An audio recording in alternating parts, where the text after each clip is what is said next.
네, 안녕하세요. 불스메이커입니다. 오늘은 이제 금융권 서류 전형에 자꾸 탈락하시는 분들을 위한 영상을 제작했어요. 오늘 말씀드릴 내용은 다소 민감한 내용일 수도 있고, 사실 인사 담당자, 기업들이 채용 인사 담당자가 아니면, 쉽게 알 수 없는 내용일 수도 있어서, 서류 전형, 특히 금융권 서류 전형에 자꾸 탈락하시는 분들은, 이번 영상을 잘 보셨으면 좋겠습니다. 일단 제 소개를 드리면 저는 2020년에 S증권 PB 공채로 입사했고요. 한 4년 정도 다니다가 현재는 퇴사를 하고 이제 금융권 취업 준비를 하시는 취준생분들을 돕는 일을 하고 있습니다.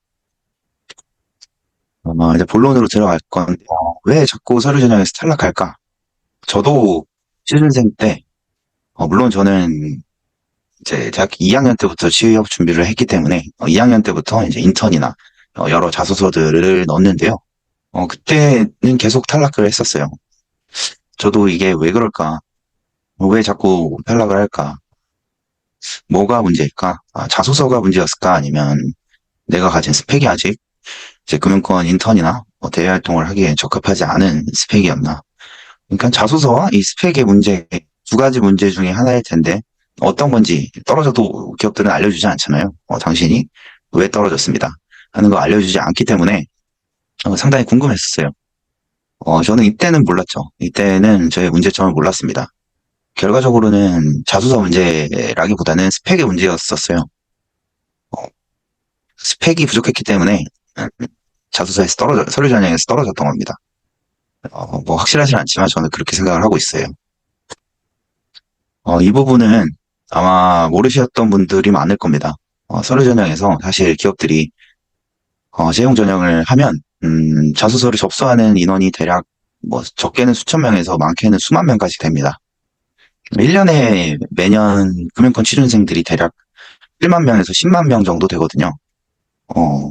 뭐 만약에 뭐 국민은행이나 신한은행 뭐 아니면 뭐 삼성 금융계열사나 이런 대기업들, 대기업 금융기업에 지원하는 사람들이 최소한 수천 명에서 수만 명이 될 거기 때문에 인사 담당자 입장에서 여러분이라면 만약에 한 명의 자소서를 검토한다고 생각해 봅시다. 그러면 자소서 하나 보는데 한 3분에서 5분 정도 쓴다고 해도 만약에 만 명이면 3만 분이에요. 그러니까 물리적으로 결코 이렇게 모든 서류를 다 볼 수가 없는 구조라는 겁니다. 그렇기 때문에 기업에서는 이제 필터링을 해요. 저희 이제 이력서나 자소서 낼 때 기본 인적사항, 학교, 뭐 전공, 학점, 어학, 대외활동, 인턴 이런 거 다 넣는 팀들이 있지 않습니까? 그 내용들이 다 엑스나 이제 전문 프로그램을 통해서 점수화됩니다.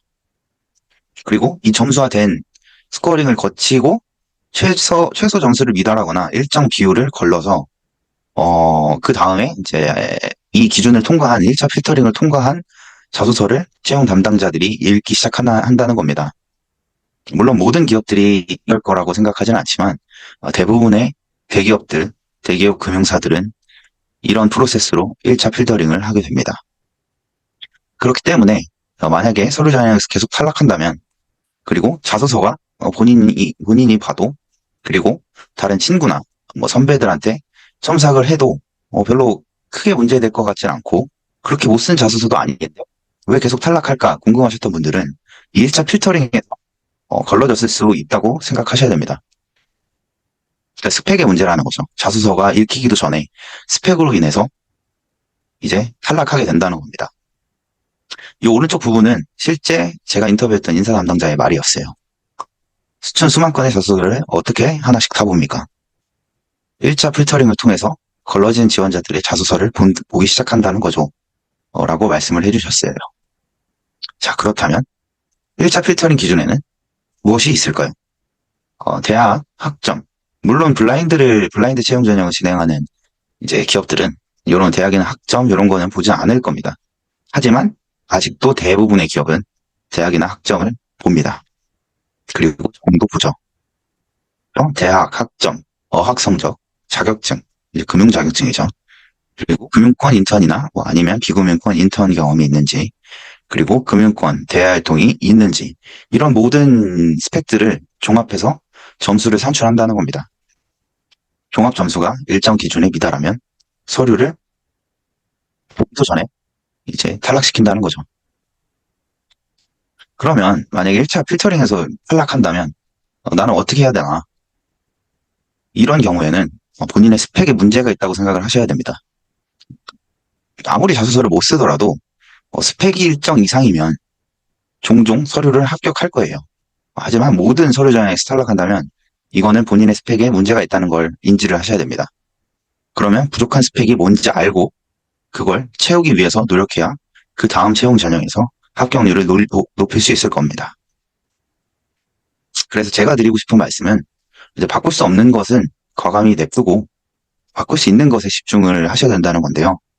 대학이나 학점, 뭐 동아리 이미 졸업을 하신 분들은 이거는 바꿀 수가 없잖아요. 그러니까 바꿀 수 없는 부분은 그냥 내비두는 겁니다. 어떻게 할 수가 없잖아요. 하지만 자격증이나 어학 성적, 그리고 대외 활동과 인턴 경험은 본인의 노력에 따라서 바꿀 수 있는, 그러니까 스펙에 추가할 수 있습니다. 따라서 계속 서류를 탈락하시는 분들은 이런 자격증, 어학, 대외 활동, 인턴 경험을 스펙으로 쌓으셔야 된다는 겁니다. 지금까지 이제 계속 서류 전형에 탈락하는 원인을 알아봤는데요. 저는 지금 금융권 취업 컨설팅을 제공하고 있고, 혹시 자소서를 쓰기 어렵거나 아니면 금융권에 계속 서류나 면접에서 떨어지는 분들은 제 프로필 링크를 클릭해서 저한테 연락을 주시면 제가 상담을 도와드리도록 하겠습니다. 네, 오늘 영상은 여기서 마치도록 하겠습니다. 금융권 취준생분들 모두 성공 취업하시길 기원합니다.